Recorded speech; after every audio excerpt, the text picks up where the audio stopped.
In the past couple of clips, we've looked at all the forces of supply and the forces of demand, and we saw that suppliers are willing to produce many different combinations of output at different prices, and we saw that the consuming public is willing to purchase goods and many different levels of quantities of goods at varying different prices, and therefore we're left to wonder, well, with all these different quantities and all these different prices, how do we come to the price determination? How do we set the price of a jar of mayonnaise or a new car or a barrel of oil? How is this determined?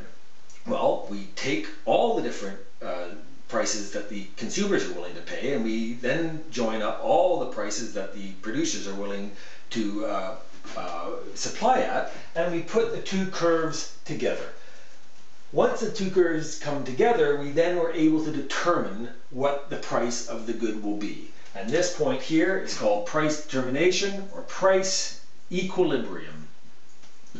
This is the point at which the buyers and the sellers are able to agree which point it occurs at. This is the clearing price.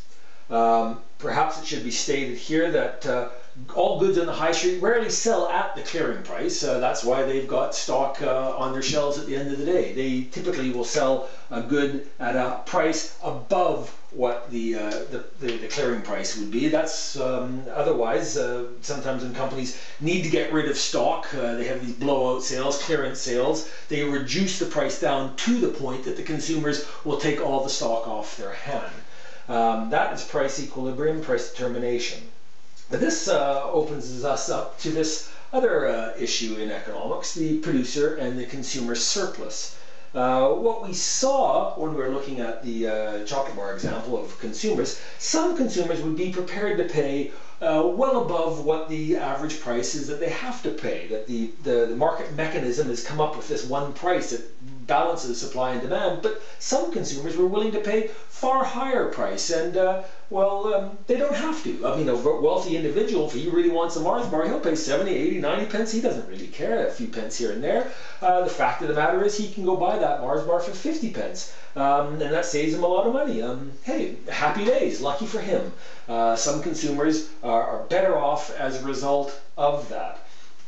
The amount, what we look at is this, the difference between what people have to pay and the price that they do pay is called the consumer surplus. Some consumers are better off by this clearing. We know that some consumers are worse off. Many consumers would have only been prepared to pay a much lower price, and I'm afraid they don't benefit from this. But those with more resources benefit, and that's called the consumer surplus. And the consumer surplus is this area bordered by the price equilibrium level, the price level, and the demand curve, and this level here is called the consumer surplus. Likewise, some producers we saw are willing to produce goods at a price beneath the equilibrium level. Why would they be prepared to do that? They might be far more efficient producers. They've got great technology, or very, very industrious workers, or a combination of all sorts of benefits and good circumstances which allow them to produce a good far cheaper than their competitors. However, they don't have to sell it at the lowest price they'd be willing to. The market mechanism has determined that the price that it clears at is a higher price. Again, happy days, lucky for them. These producers here, the efficient producers, are able to sell their product at a price above what they would be otherwise willing to do. And this area here is called the producer surplus. Again, it is bordered by the price equilibrium level, the price level that the market has set, and the supply curve. The combination of these two, by the way, is called the net social benefit. All parts of society benefit equally, in this case, from the price mechanism.